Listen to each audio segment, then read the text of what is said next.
Bueno, gente, largamos. ¿Cómo les va? Buenas tardes. Como ustedes saben, el lunes que viene es la segunda evaluación de carácter formativo de la materia, la que define parcialmente si están en condiciones de rendir el final. La evaluación va a ser exactamente igual a la primera, no cambia nada, excepto, por supuesto, y desde luego, las preguntas y los textos que entran. Los textos que entran son todos los que trabajamos en la segunda parte de la materia, es decir, no recuerdo exactamente ahora si el de Miliband había entrado en la segunda parte o en la primera. Ahora en esta segunda, ¿verdad? Después de la primera evaluación fue el texto de Miliband, el de las clases sociales. Es la clase 7, profe, después de Marx. Se supone que es la segunda parte. Claro. Marx había entrado para el primer parcial, para el primer... Sí, hasta la clase 6 es el Claro. primer parcial. Entonces tenemos Miliband, Scheignig y Fernández, tenemos Bourdieu, Foucault,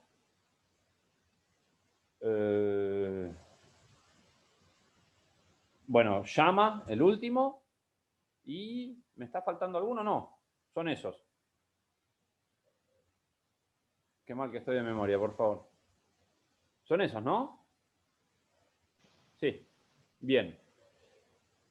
Al igual que para el primer parcial, para la primera evaluación de carácter formativo, perdón, así hablamos con propiedad, la idea de las preguntas es buscar conexiones entre los textos que los obliguen a elaborar un texto propio. Es decir, no les vamos a preguntar cosas que puedan responder textualmente desde ninguno de los textos. Si bien, por supuesto, en algún momento pueden utilizar alguna cita textual o demás, la idea, de nuevo, es que que logren establecer relaciones coherentes entre diversos autores, entre diversos conceptos, que, valga la redundancia, o dicho sea de paso, fue la principal falla, así en términos generales, en la primera evaluación. Entonces, de nuevo, estudien buscando esas relaciones, estudien pensando, cuando están leyendo un texto, con cuál otro lo pueden relacionar. Y cuando hablamos de relacionar, estamos hablando de establecer un vínculo conceptual, que puede ser por semejanza o por diferencia. ¿Sí? Que tal autor dice o trata el mismo tema que fulano, y lo trata de un modo semejante o de un modo opuesto. ¿Sí? Entonces, por lo general, lo que pasó en la primera evaluación que deben corregir es que, por ejemplo, se les pedía, no me acuerdo exactamente ahora, pero una de las preguntas que yo había puesto era los que relacionen los aspectos metodológicos de Marx, Weber y Durkheim. ¿Sí? Más allá de que hubo muchos que equivocaron la respuesta al plantear los aspectos teóricos, entonces me explicaban cómo entiende Marx a la sociedad, cuando en realidad lo que se les estaba pidiendo era que explicaran cómo Marx hace su explicación, construye su explicación desde lo epistemológico, desde lo metodológico. Más allá de eso, hubo muchos que explicaban los aspectos metodológicos de Marx, después los de Weber, después los de Durkheim, y al final decían, bueno, se parecen en esto y en esto, pero en 3 líneas. Y no, la idea justamente es que esa relación se desarrolle, que ese sea el núcleo central de la respuesta que ustedes den. ¿Sí? Es decir, por supuesto, muchas veces para eso, o sea, para poder definir, no sé, para poder relacionar, qué sé yo, Bourdieu con Foucault, supongamos que hubiera alguna pregunta que pidiera eso, por supuesto es muy probable que primero tengan que definir algún concepto de Bourdieu y algún concepto de Foucault para después sí poder ponerlos a trabajar el uno con el otro. Pero lo central de la pregunta es eso, porque a ver, las definiciones que dan los autores ya las conocemos. Entonces, si repiten eso, y la verdad es que alcanza, como le puse a varios, por tratarse de una evaluación de carácter formativo, ¿sí? Que no lleva calificación numérica, que no influye en el promedio, que simplemente los habilita o no para rendir el final. En el final no. Entonces, vayan tomando esto como práctica, ¿sí? Apunten a eso, a establecer esas relaciones conceptuales entre los diversos autores y a desarrollarlas, a trabajarlas en profundidad. ¿Me explico? Bueno, después el resto no hay mucho más por decir en cuanto a cómo es el examen, porque ya conocen cómo es por haber rendido uno. Así que nada, pasamos a las preguntas que tengan ustedes para hacer, ya sea sobre estas cuestiones más técnicas del examen propiamente dicho, o sobre las cuestiones de los textos, dudas, consultas, lo que quieran. Los escucho.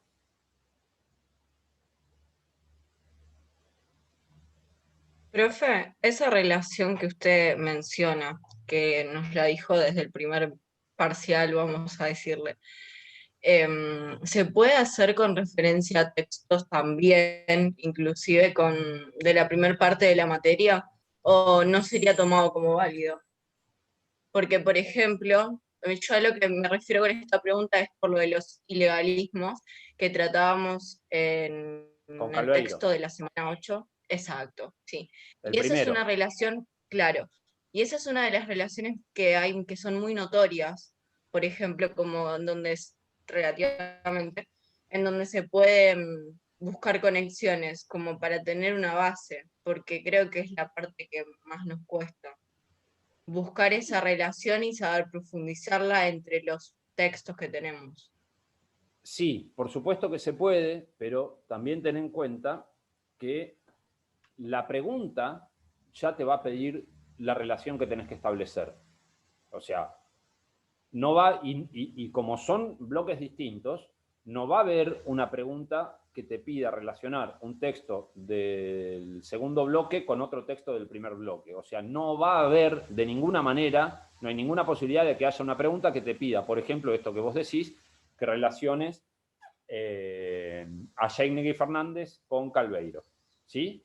Ahora, sí, en el contexto de una pregunta que vos estás respondiendo, que se hizo, no sé, de Jaignegui Fernández, qué sé yo, se me ocurre, con cualquiera, con Bourdieu, ponele. ¿Sí? Si en ese contexto, y habiendo respondido bien eso, que se te pregunta puntualmente, vos después podés conectar de manera coherente, de manera lógica, con esa relación que decís con Calveiro, bienvenido. Por No, sí, pero supuesto. yo justamente me refería a eso, no me refería a lo primero porque ya sabía que no iba a pasar, pero sí era válido relacionarlo con Calveiro en este caso. Mirá, cualquier cosa que sume a una pregunta que ya está respondida, Ujú. sirve. ¿Por qué digo esto? Porque si, volvamos, yo te pregunto por la relación entre Segni y Fernández con Bourdieu, ¿sí? Y vos me haces una maravillosa descripción de la relación de Segni y Fernández con Foucault, no sirve. ¿Me explico? Ahora, si vos respondes bien, Segni y Fernández respecto de Bourdieu, y después le agregás algo de Foucault, después, antes o en el medio, ¿sí? No hay un orden obligatorio. Porque por ahí, para poder relacionar bien, estoy inventando, ¿sí? Para poder relacionar bien a Segni y Fernández con Bourdieu, primero tenés que, vos sentís que para tu explicación primero es necesario poder establecer una relación con Foucault. Entonces sirve, ¿sí? Pero siempre y cuando la pregunta que se hace esté respondida, todo lo demás suma. Si no, ni suma ni resta. No está, es como que no es, porque lo que se espera es que se pregunte aquello específicamente, que se responda aquello que específicamente se está preguntando, porque si no, ¿qué importa lo que yo te pregunto? Respondés lo que a vos se te ocurre, o sea, preparás, ¿me entendés? Una cuestión y respondés eso sin importar lo que yo te pregunte, y no es este el caso. Es una metodología también, sobre todo para rendir un examen oral. Te dicen, bueno, prepara un tema y largás por ahí. Bueno, no. Acá tenemos, no, creo que son 2 preguntas que son al mismo tiempo bastante puntuales y amplias como para que puedan desarrollar. Y si eso está respondido, cualquier otra cosa suma. Si eso no está respondido, no. Una cuestión importante. Cualquier otra cosa suma siempre y cuando estemos hablando de textos trabajados en la materia. ¿Sí? Digo, no me hablen, si yo les pido relacionar de nuevo Schegni y Fernández con Bourdieu, háblenme de los textos de Bourdieu que trabajamos en la materia. No me salgan con un texto de Bourdieu que no, o con un concepto, con una idea de Bourdieu que no está. ¿Sí? O, creo que hubo alguien en la primera evaluación que hablaba de Aristóteles o sea, todo bien, pero qué sé yo. Yo no soy experto en Aristóteles como para haber leído todo y saber si eso que está diciendo es correcto o no es correcto. Por ahí me están zanateando. Entonces, nos vamos a limitar exclusivamente a los textos trabajados en la materia. ¿Sí? ¿Qué más?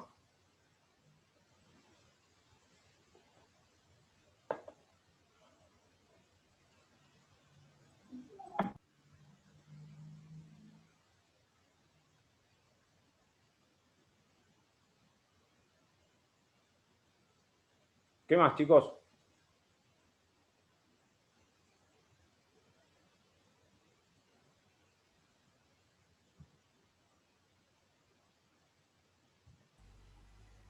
Hola, profe.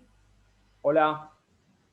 Yo le quería hacer una pregunta con respecto a el texto de Bourdieu. Sí. ¿Qué es la reproducción social? Que no me quedó muy en claro. Sí, alguien lo preguntó en el grupo de WhatsApp y lo vi y dije, lo contesto después y nada. Nada, para eso está esto, la verdad, y aparte es mejor. A ver.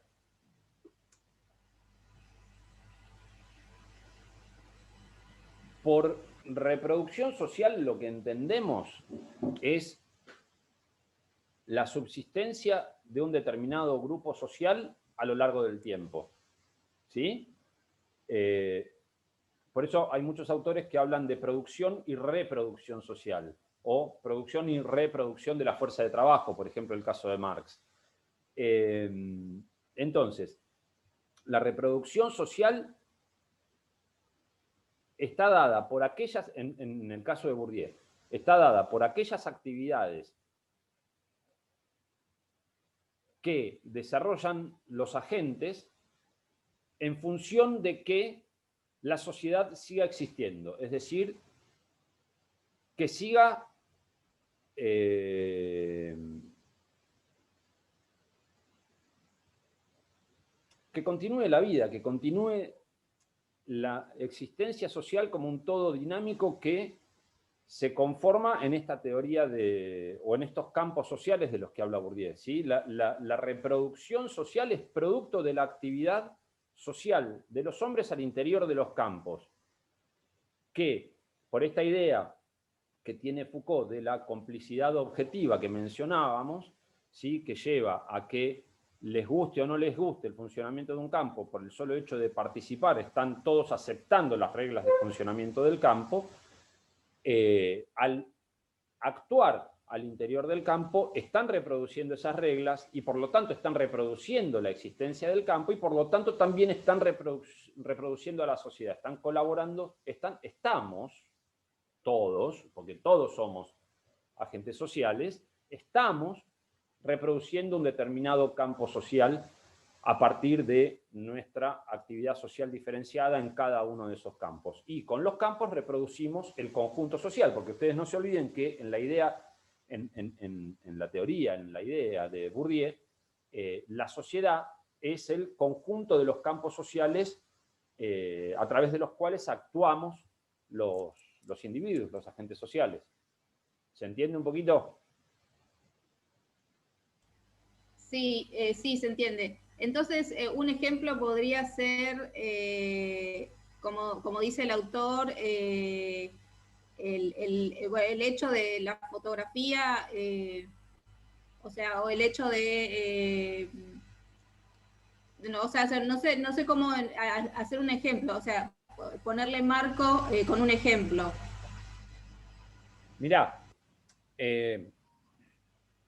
todos nosotros, ustedes y yo, participamos del campo académico o del campo educativo, pónganle como quieran.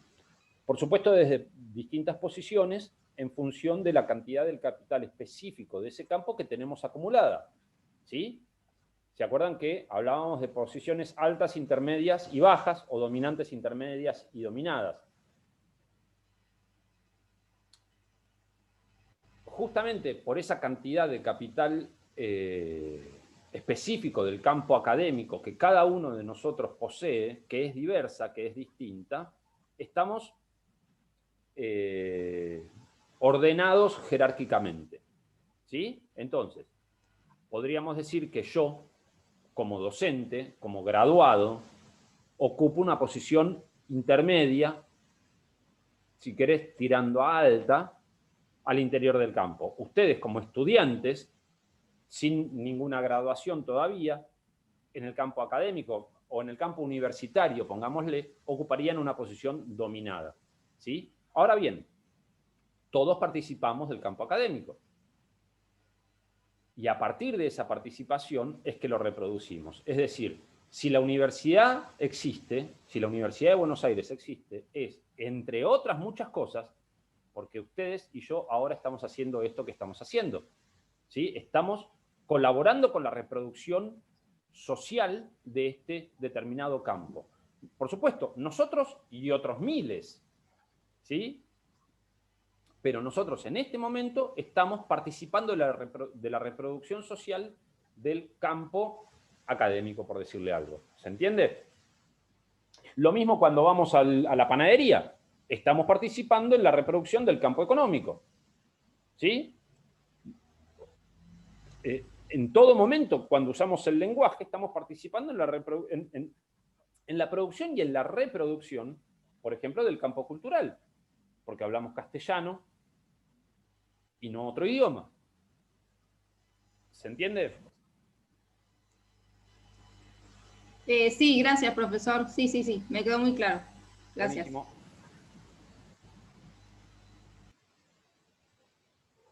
¿Qué más?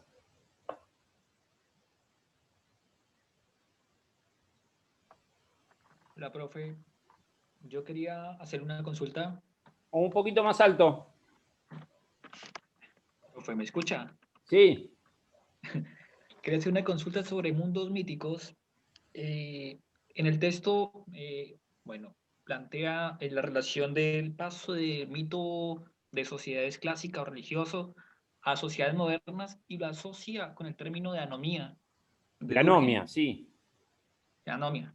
Sí. Quería que me explicara esa relación, por favor. ¿A qué se debe esa asociación o ¿Cómo? esa relación? ¿A qué se debe esa relación que hizo el autor ahí? Bien. En principio, una corrección muy de detalle, si querés, de ponerme el hilar un poquito fino.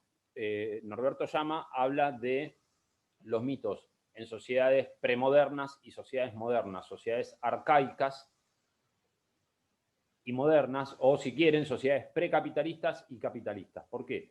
Porque ahí hay un quiebre, ¿sí? En el paso en el advenimiento de la modernidad se da un quiebre en un montón de cuestiones y también en la configuración y en la forma de los relatos míticos.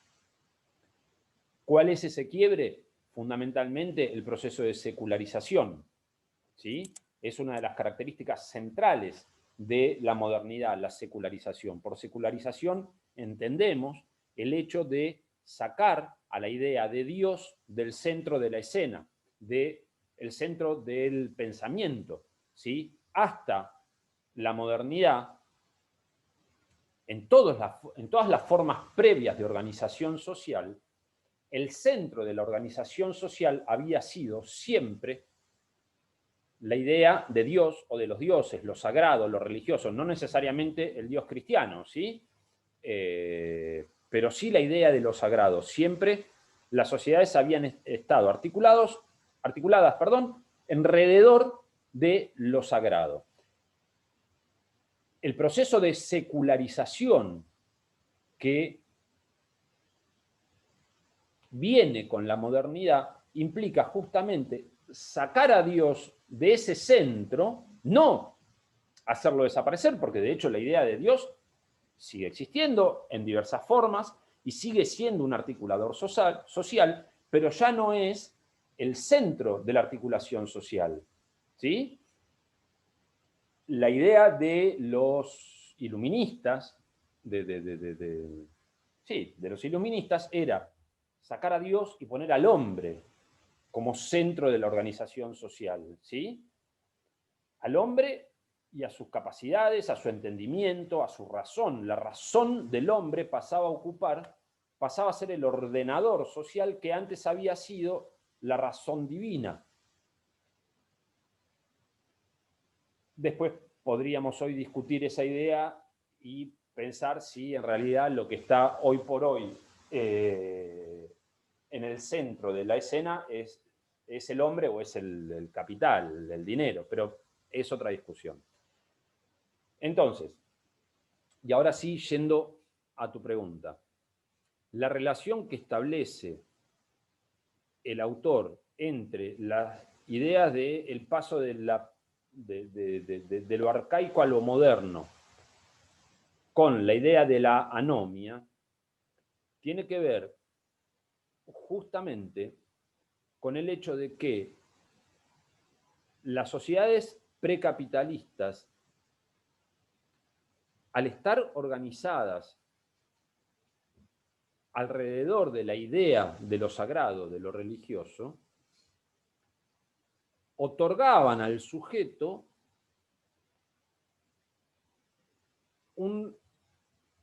una cosmovisión, ¿sí? Lo dice el autor, un mito o un relato mítico le otorga al sujeto que forma parte de ese mito una cosmovisión, es decir, un conocimiento formal del mundo, formal o informal, un conocimiento abarcativo, total del mundo que lo rodea, ¿sí? Lo religioso, hasta la modernidad, daba respuesta a todas las preguntas que se hacía el ser humano, ¿sí? A las más trascendentes. ¿De dónde viene la vida? ¿Qué hay después de la muerte? El cielo y el infierno, Dios, por qué ocurren los cataclismos, ¿sí? mitos de inicio, mitos apocalípticos, etc. Todo eso que explica el autor en la primera parte del texto. Ahora bien, con la modernidad y esta pretensión de poner en el centro al hombre, lo que se pone en el centro es a la razón. Y se la pone a través de la ciencia, que no en vano, Norberto Llama dice que la ciencia es el mito del fin de los mitos. ¿Por qué? Porque supuestamente la ciencia, a través de la razón humana, a través del método científico, a través de la investigación empírica, viene a dar también, como antes lo hacía lo religioso, viene ahora lo científico a dar respuestas a todas las preguntas del ser humano.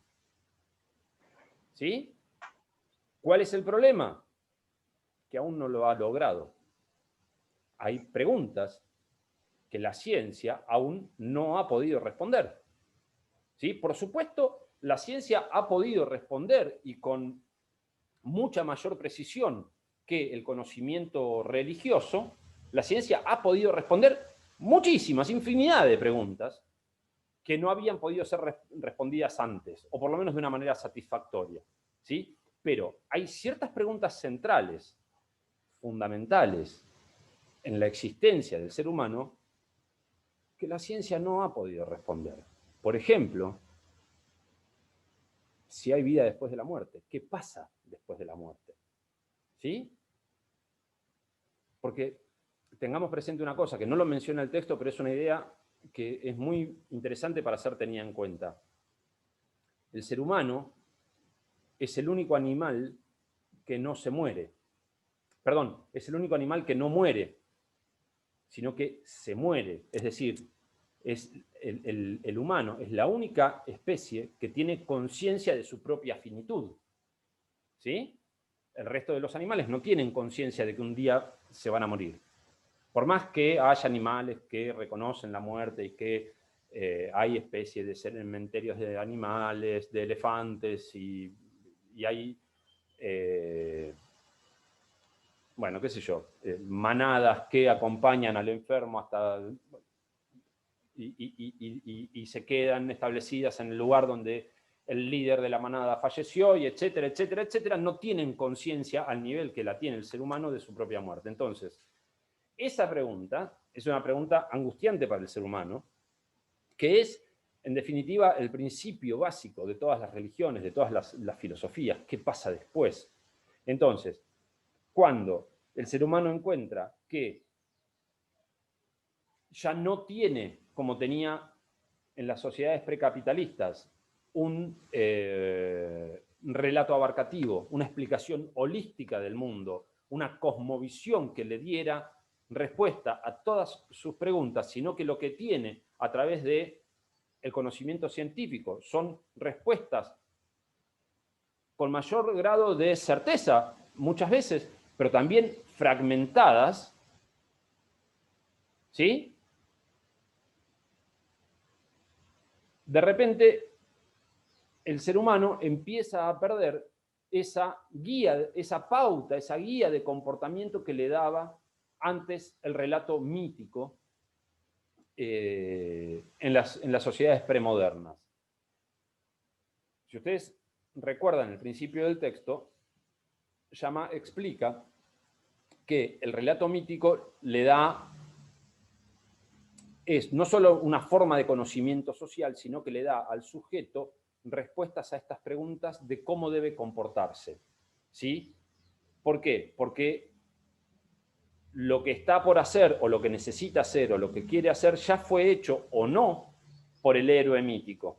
Entonces le dice si está bien o está mal, si lo puede hacer o no lo puede hacer. En cambio, en la modernidad, con la idea del libre albedrío, con la idea del humano en el centro y con esta idea de, o con esta característica del conocimiento científico que puede dar respuestas válidas, respuestas certeras, pero siempre fragmentadas, nunca abarcativas, nunca holísticas, nunca totales, muchas veces el humano pierde esa pauta, esa regla de funcionamiento social, que es lo que lo lleva a la anomia. Anomia es un concepto que viene de Durkheim, que significa sin norma. ¿Sí? ¿Qué es la anomia? Es el germen de la disolución social, diría Durkheim, que es el no saber qué es lo que está bien y qué es lo que está mal. ¿Sí? El no tener una regla de funcionamiento, de acción. Entonces, lo que dice Llama es que en este proceso de secularización, lo que se produce al ya no estar la palabra divina, o la palabra religiosa, el relato mítico, que le indica al hombre lo que puede hacer, al hombre, a la mujer, al niño, al niñe, al ser humano, le indica lo que puede hacer y lo que no, y aquello que sí puede hacer, cómo debe hacerlo. El ser humano se encuentra enfrentado al mundo sin esa pauta de funcionamiento, sin esa norma, sin esa regla. ¿Sí? De ahí viene, o sea, de sin norma o sin regla viene el concepto de anomia, y por eso es que el autor, Norberto Llama, lo relaciona el concepto de anomia con el concepto de la secularización o la fragmentación de los relatos míticos de la modernidad. No sé si me expliqué. Sí, profe, gracias. Bien.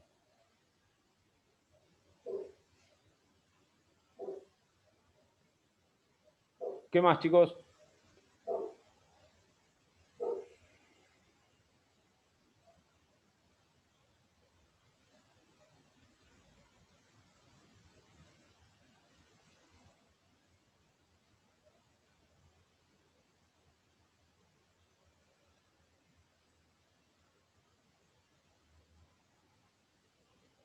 ¿Algo más?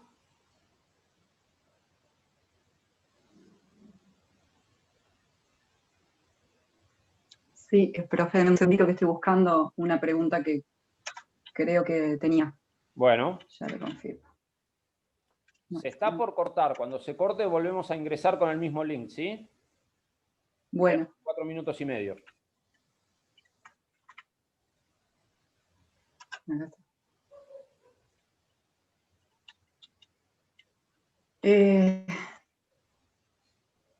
Yo tengo una respuesta elaborada sobre la pregunta cuando trabajamos con el texto de García Canclini sobre Bourdieu, que preguntaba cómo y por qué, que es la que logré. No me dejó muy contenta, de hecho es bastante cortita, se puede ver.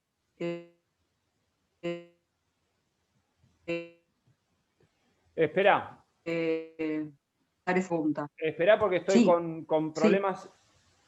Sí. Natalia, espérame porque estoy con problemas de conexión. Bueno. Vamos a aprovechar para cerrar esta sesión y volver a ingresar. Veo si me cambio de lugar a una que esté más cerca del Wi-Fi, ¿sí? Cortamos acá y arrancamos en 2 minutos de nuevo. Ahí va.